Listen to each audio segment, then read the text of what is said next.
you recall that there had been this noise about him going to APC.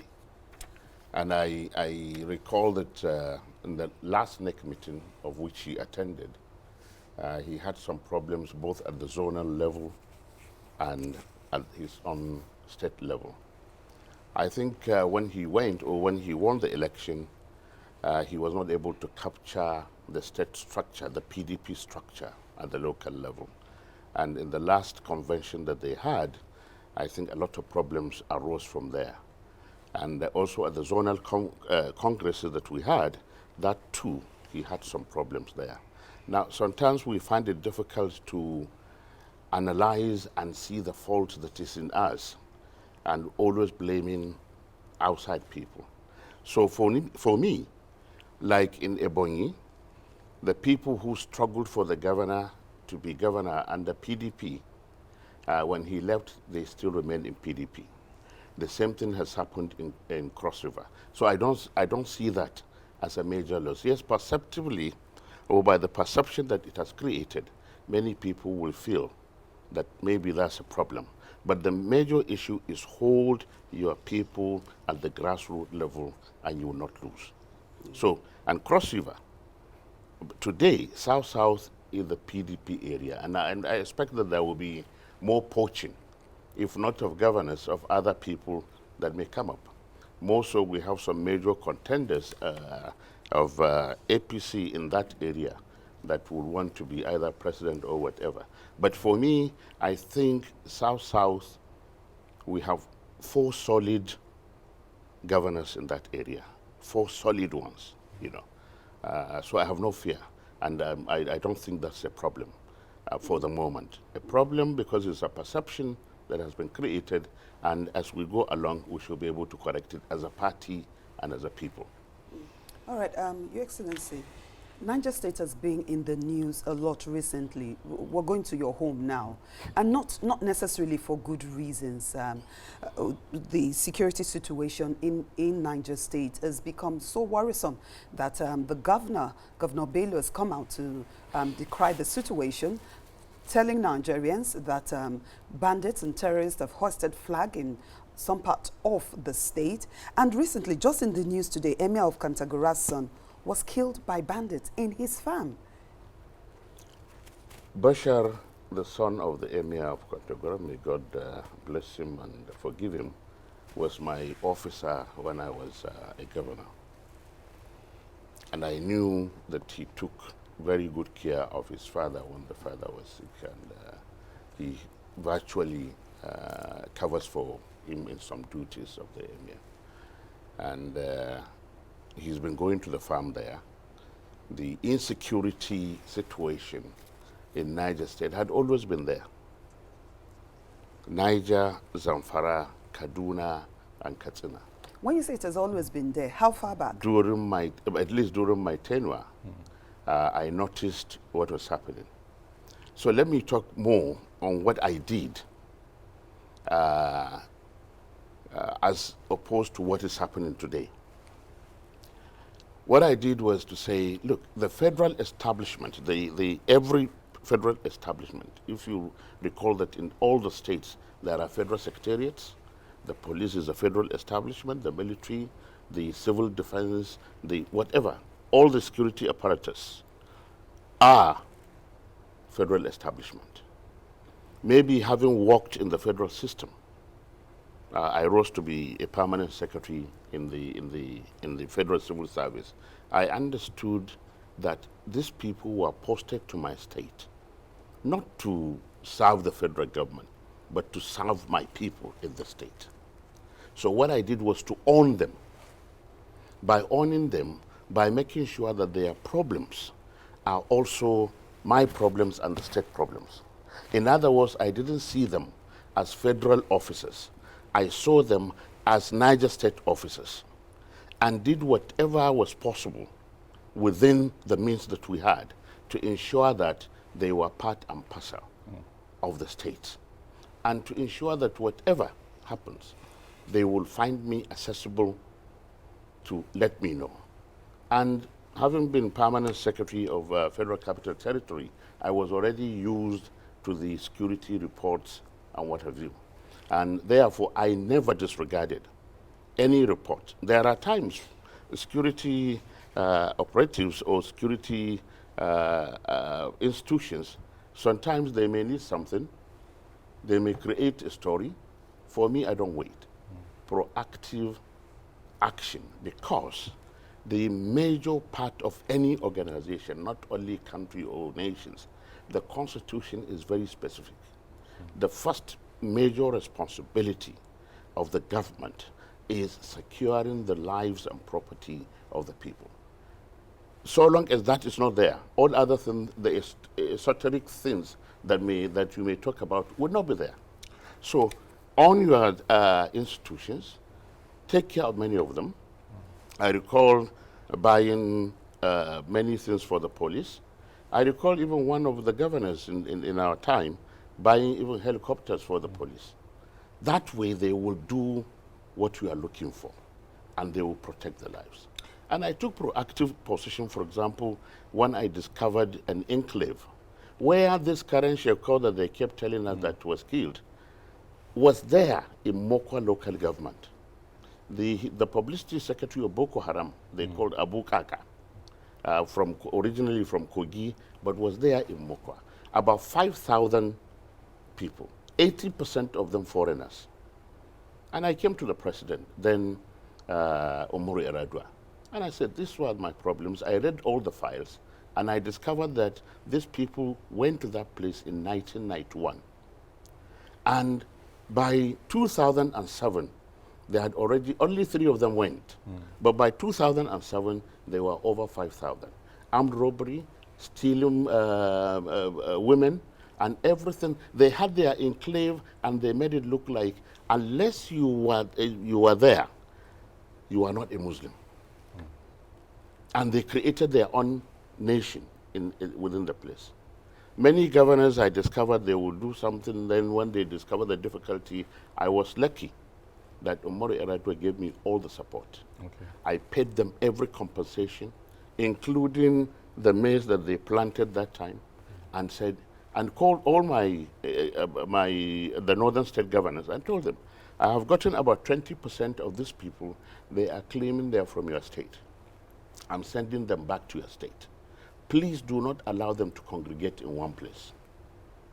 I think Nasarawa maybe did not listen much, but because recently, maybe about 6 months ago, there was a lot of problems from those people. Excellency, Niger State has a vast landmass. Yes. In fact, The larger largest- than every other the largest in the part of the country. country, with a lot of ungoverned spaces. That creates the problems of infrastructure. What and other other things.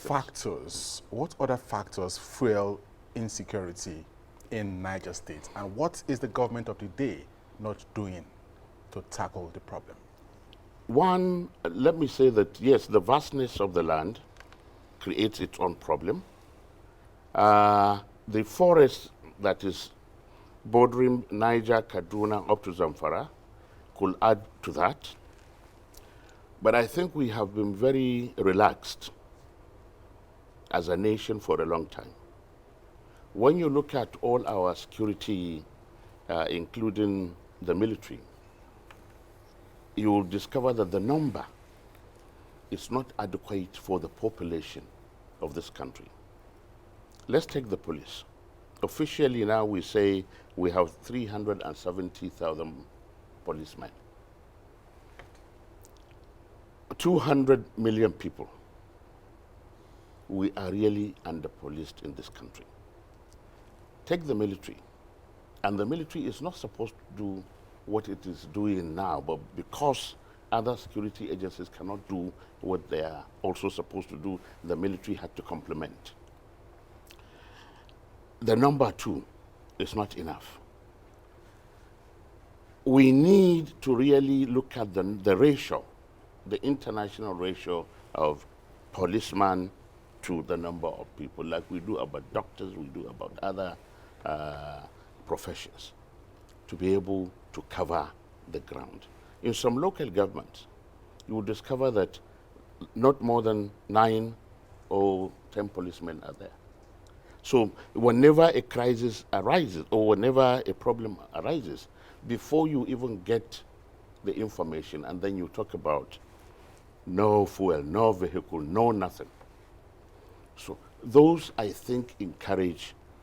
But one fundamental thing that is missing is what we used to have, the traditional institution sense of security.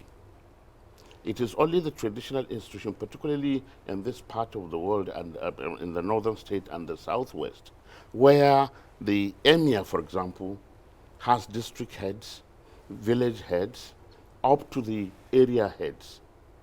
So in the few years back, anybody coming even into town or into a village, people are already aware of who he is. And it was the right of the area head or village head to interview him. So what happened to that structure?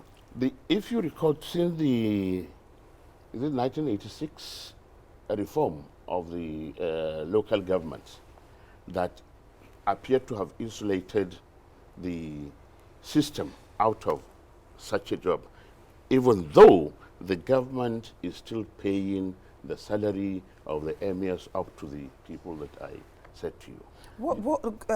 Your Excellency, what happened between the time, because you've told us some of the things that you have done, and I still want us to look at Niger State critically. Yeah. The actions or the decisions, the policies, or maybe even the inaction of the current government, and why things have gone out of, looks like it has gone out of control in Niger State.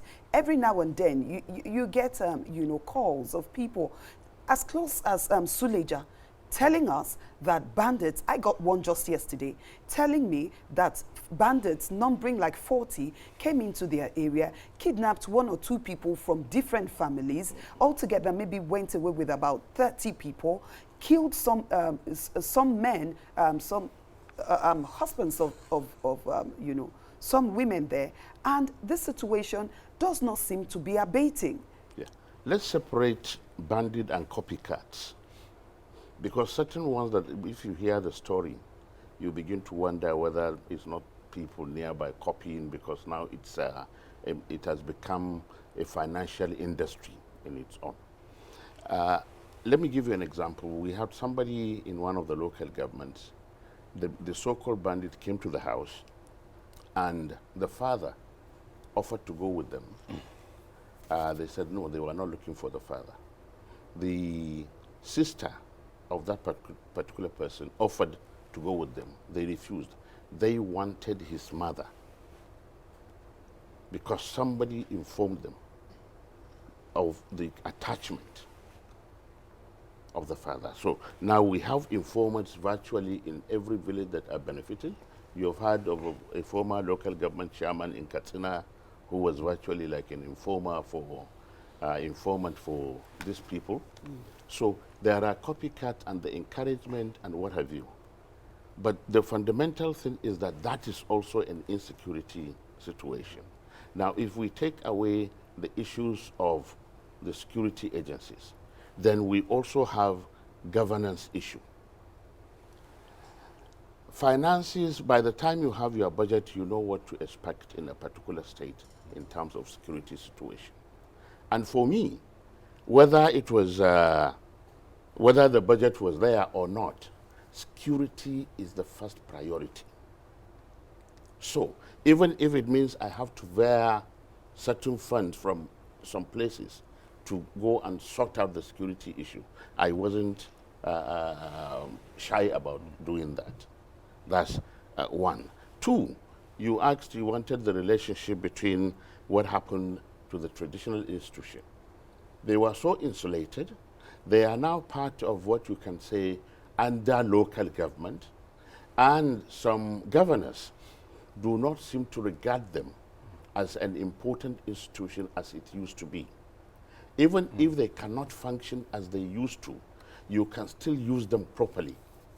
More so, they are paid for by the government. I guess that's why there's this strong advocacy for constitutional rule for traditional I remember I led that advocacy too at one time.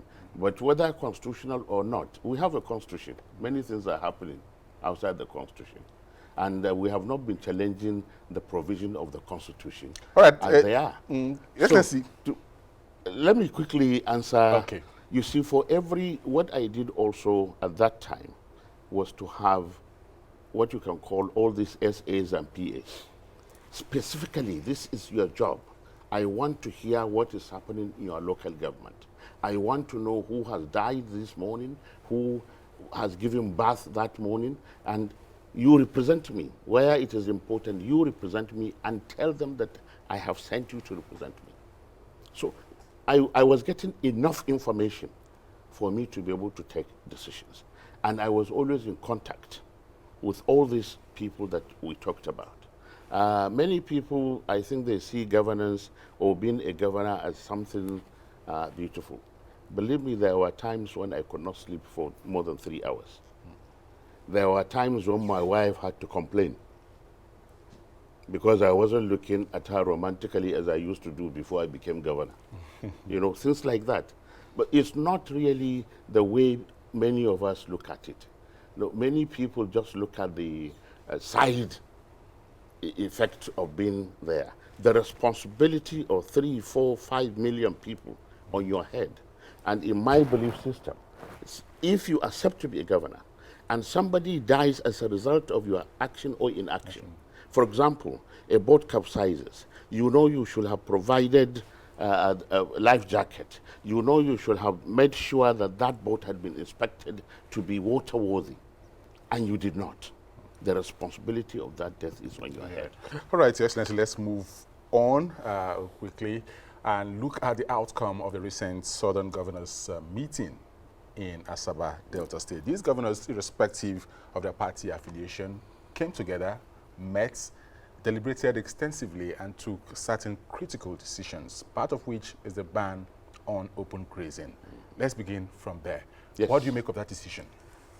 That's an extreme position looking for really gradual implementation.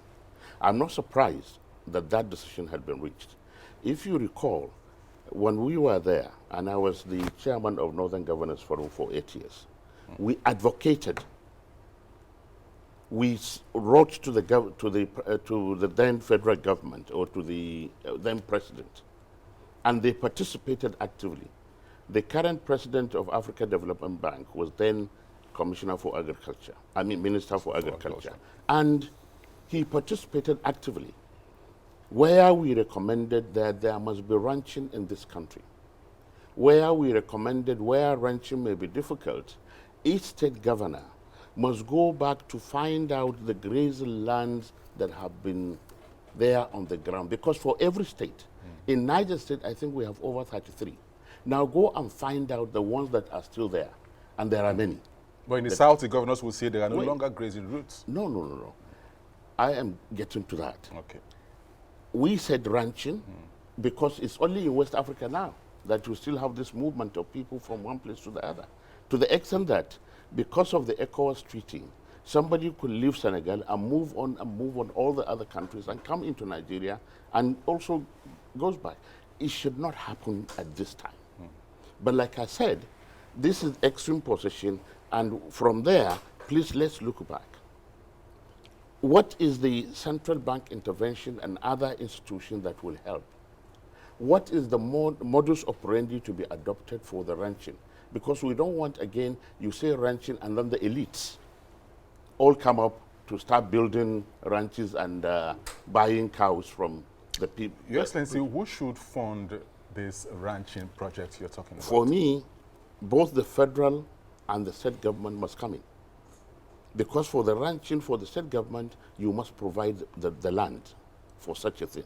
But there are people who believe that government should not take responsibility for a business that is strictly private. This is a business. Then why are we talking of banning? So Your Excellency, I was actually going to go to that. You said that maybe the Southern Governor's decision is extreme. No, it's the extreme part, like a decision that was waiting to happen. But since it has not happened, it's better to go to the extreme. Like you are coming to a negotiation. You want 4 things. But when you come to a negotiation, you say, I want 7. By the banning now, those who had been sleeping on the matter will now wake up. Because If you cross Nasarawa that has not banned the grazing, you cannot enter Benue, you cannot reach Port Harcourt or Uyo or somewhere around there because they have banned it. All right. Now, the implementation of that banning, what do you mean? I have 100 cows that are moving with them. Are you going to confiscate my cow or are you going to put me in prison? That's why I say it's extreme. But now we will go back from that decision to start saying, how do we implement it? You don't simply wake up and say, I have banned this. If you do, you are actually creating more problems. Now, let's say Ondo State banned, and then there are already people that are grazing in Ondo State. Will they that day take them all out, for example, to Kano? No. But that they have banned, we know the situation, we know the problems this has created. Now we begin to say, how do we implement? This decision was taken, you know, in the wake of the security crisis we are witnessing, and the insecurity issues associated. I told you, even before then, we have taken a decision as governors that to have ranching. But it wasn't implemented. But it wasn't implemented. And when these people came, they were talking of Ruga. I think they should have stuck to the word ranching rather than Ruga, because Ruga connects the same problem that we have defined and said we want to get rid of that in particular. So, what I'm saying, I don't see anything wrong in somebody who does not understand a particular issue and it has created a lot of problem to say, I've woken up, I want to close my house. But again, like I said, that is extreme. They have done it. Now let's everybody sit down to say, how do we implement? You remember when the issue came up, Kano State Governor offered many of them that they could even move to Kano. And many people were not too happy that he said so.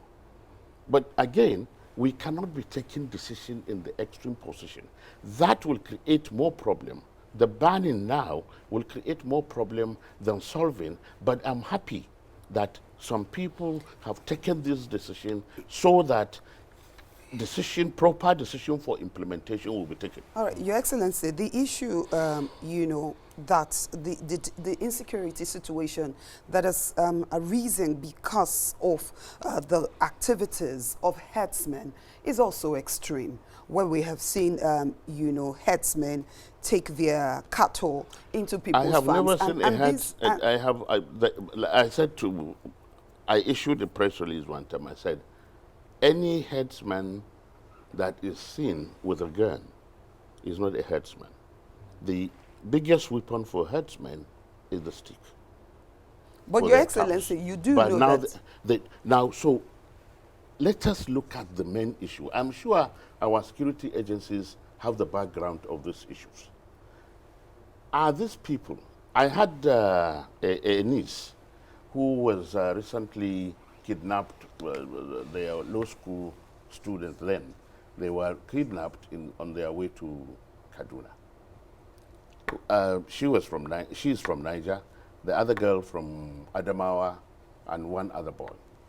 The girl from Adamawa is Fulani. And she confirmed that those who abducted them or kidnapped them, that the intonation of their Fulani was not Nigerian.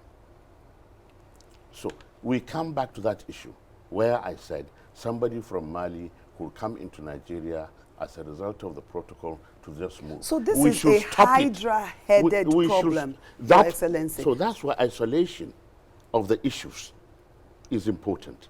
Now, do we start by saying, please, if you are outside Nigeria, do not come in as the herds people? What about if you are coming into our state? These are the laws that you must abide by. You must obey. So if you come into our state and you are a herder, or you have to either have a ranch rather than move around and destroy people's farms along the path. Already, like Benue had a law, and I expect them to find a way to implement their law. But you don't. Maybe the word extreme that I said was the one that is giving you a problem. I think we share the same concern, but I am saying don't do a thing that you cannot implement. because it creates more problems. Honestly, If I say I ban, now who am I instructing to go and implement the banning? There are some states, that have come out to say they do not have land for ranching Excellent. or grazing No. purposes. For ranching, and they still, I don't agree. And they still there feel the need there is no to state in protect this their country people, that will not provide land for ranching. and they still feel the need to protect their people. Yeah. So in the face of this ban, Yeah. and in the light of also your recommendation that things should be thought through, describing the resolution by the southern governors as extreme, how do we deal with the situation in these states? In this state, that's why when you establish a law, you must not go to a situation where you cannot implement. So Benue has gotten a law on the ground. And I believe that for every law that you have, you must have the instrument of implementation. And you must warn. And you must have, why do we have border for the country? Apologies, Your Excellency, you have said this like 2 times or so, that they can. Why do you say that the southern governors will not be able to, implement this ban? What are your concerns about the implementation? The implementation is, for example, now, like I said, if you have already herdsmen in, let's take Enugu, for example, they're already there on the ground. I have a farm in Mina. One day I saw a Fulani in the farm, a young boy, and I was asking him, he could not speak Hausa. So I was wondering, where are you from? He said, from Oyo. I said, my mind did not go to, he was born there. His parents are still rearing cows. Whether he was going around that, I did not establish. But that for him, his home state is Oyo.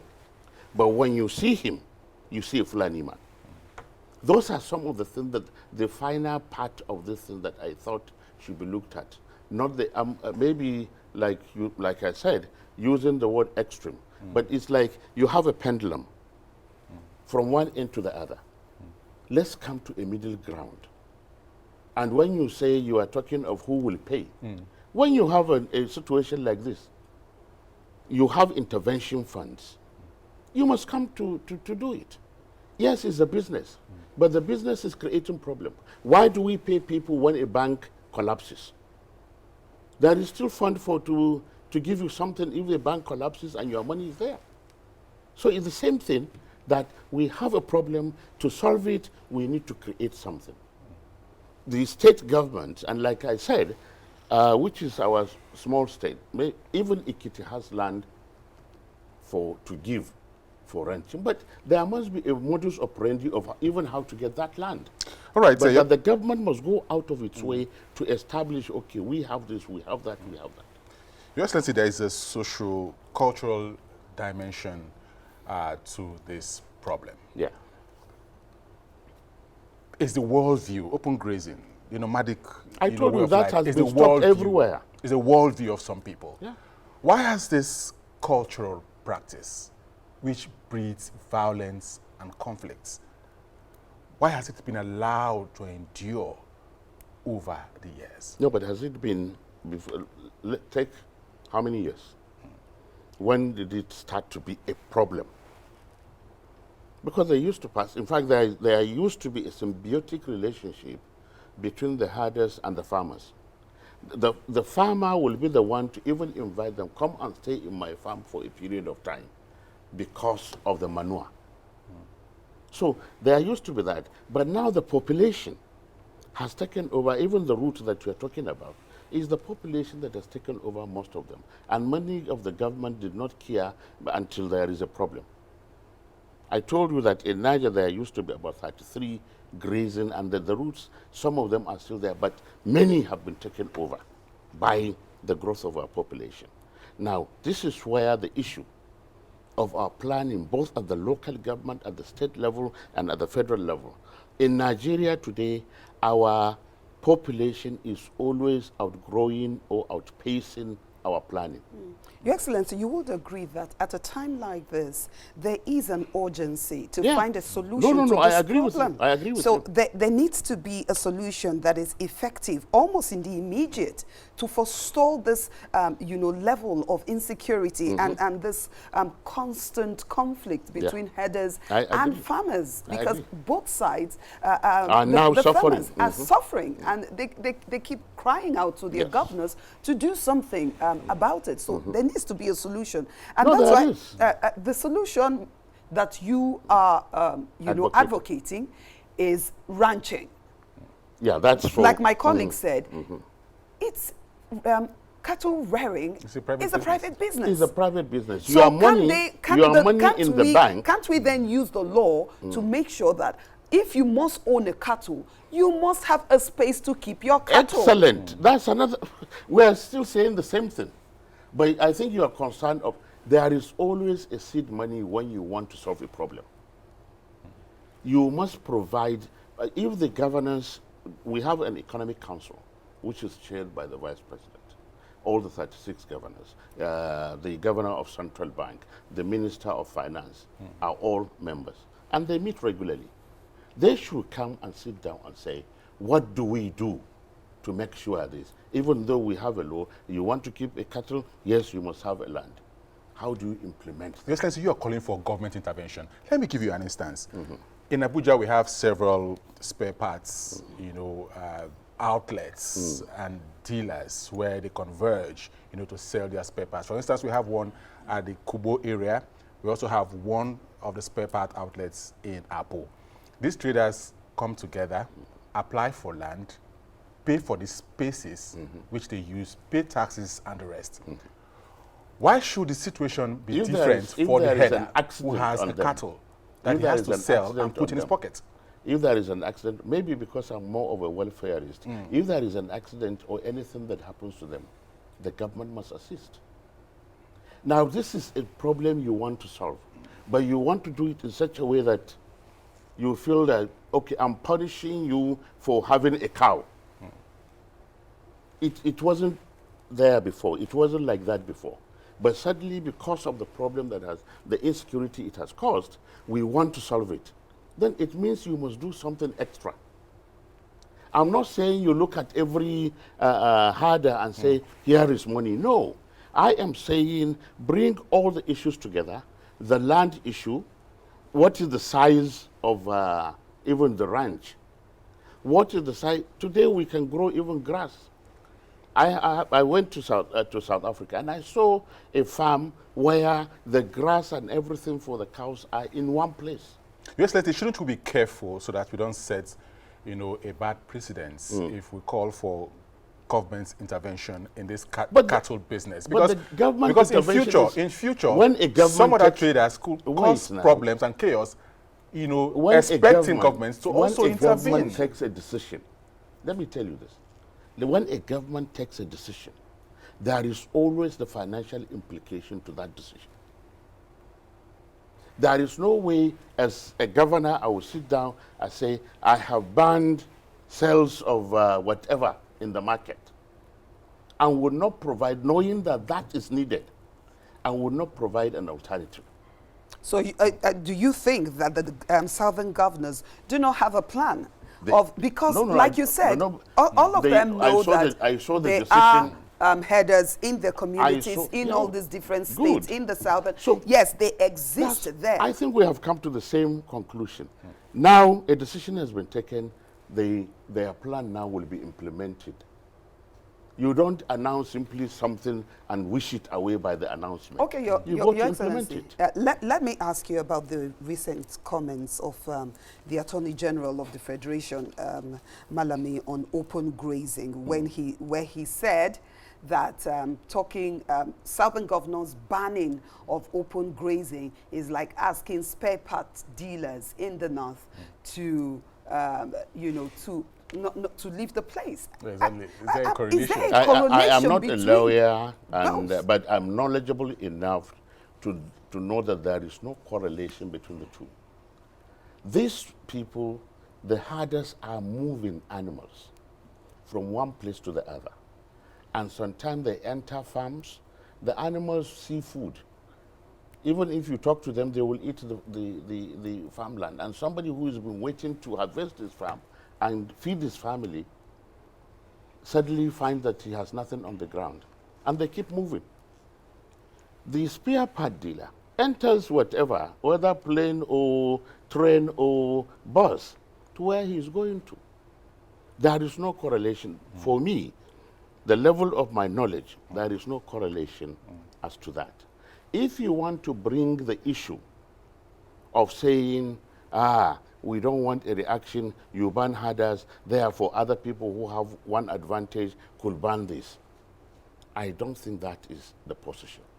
And I want a situation where the southern governors would now meet with their northern counterpart at the Nigerian Governors Forum to come to terms with all these issues so that nobody overreacts. I can see this as an overreaction, actually, of the statement. response. There is no need for that. I think there are other things. There are other ways to look at the issue. But again, sorry, BBA. But again, Your Excellency, his comments, the chief servant, continues to generate the kind of reaction and the kind of worry, creating a dichotomy. We tend to pay more attention to political statements, and that's why every time a little statement that should not even have been looked at, people go around. Well, this is the Attorney General of the Federation, so when he speaks, people listen. I see this not in terms of his office. I see the statement more in terms of a politician. All right, Your Excellency, do you have a sense that most of these herders causing problems in the country, attacking communities, killing, maiming people, abducting people for ransom, could be foreigners? I've had one of my, the former chairman of PDP, who defected to APC and now back to PDP, saying that when he was in PDP, like maybe they took a decision of a particular thing, fearing that maybe if the election was held and not handed over properly, that something could happen. I don't have any evidence of that. More than what I said about people kidnapping and speaking a dialect within the Fulani dialect, but which is not a Nigerian Fulani dialect, whatever that means. I don't have evidence, but I have had a statement from this particular former chairman of PDP who defected to APC, now is back to PDP, making that public statement. Were you concerned when Kao Baraje, a former chieftain so you of know the his APC. name? Yes, he's in that report is in the public domain. Thank you. Made that statement that in 2015 the APC brought in mercenaries. Has anybody challenged that? Has anybody challenged to say you are lying or it is not true? So what do you make of that comment and the seeming silence from those who should have reacted? I know that there is a tradition of the Fulani, what they call kolanot. I had a similar experience when I was a governor. In Lapai area, the Lapai local government, the local people or the inhabitants had a quarrel with the Fulani people. And the Fulani people made it look like there was no issue. They sent kolanot to some Fulani people in Kogi State.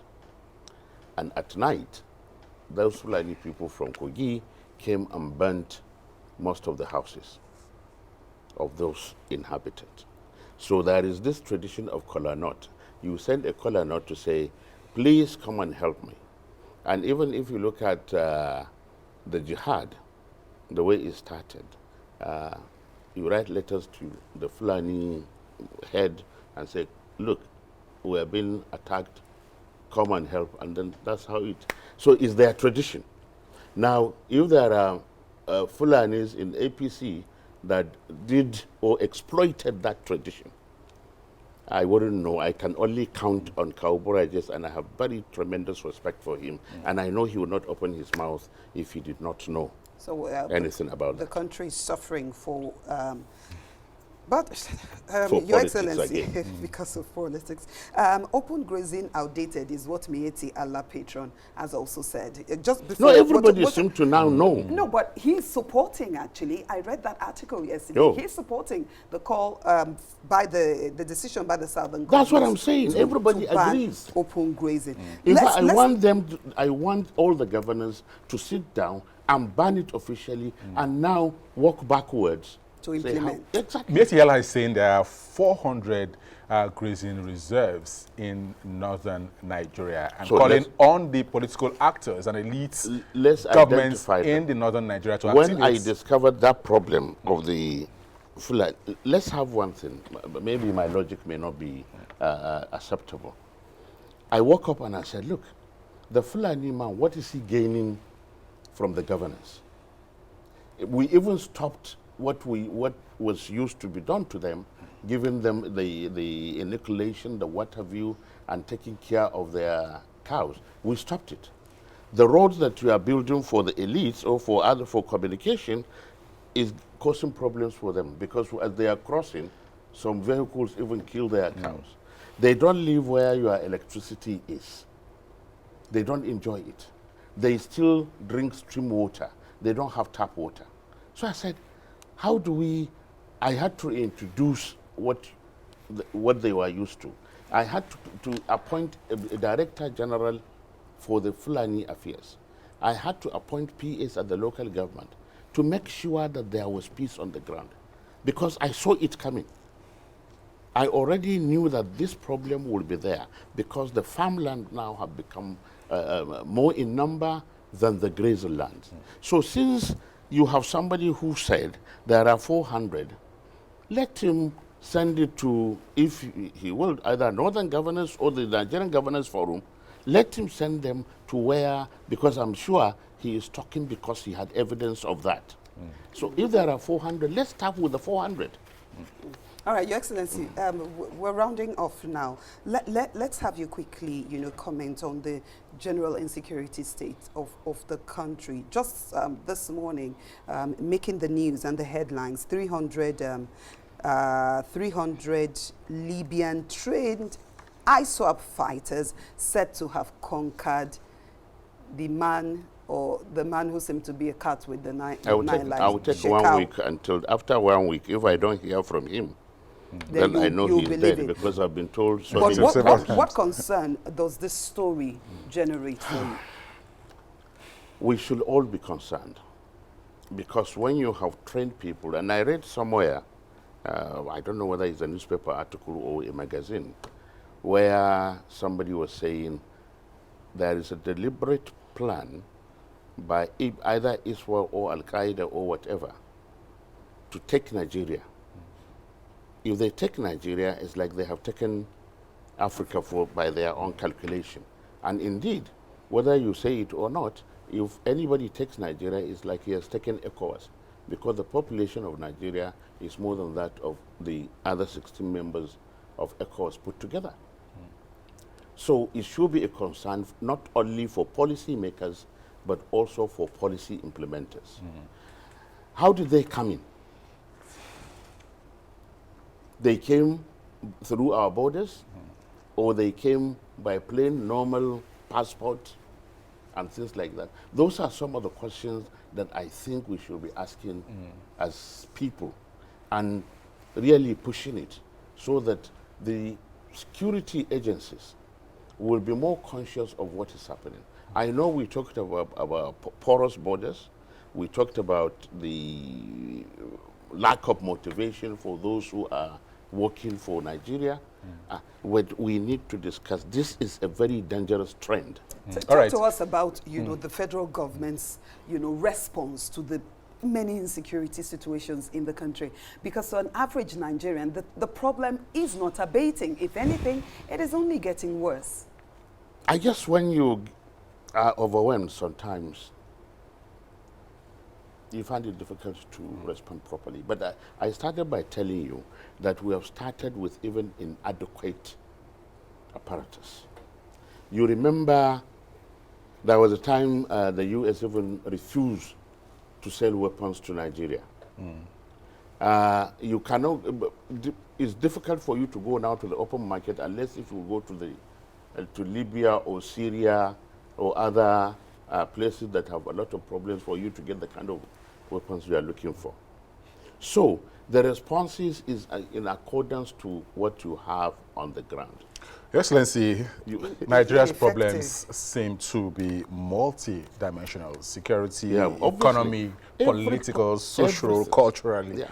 A lot of people have said that all these problems is rooted in the foundation.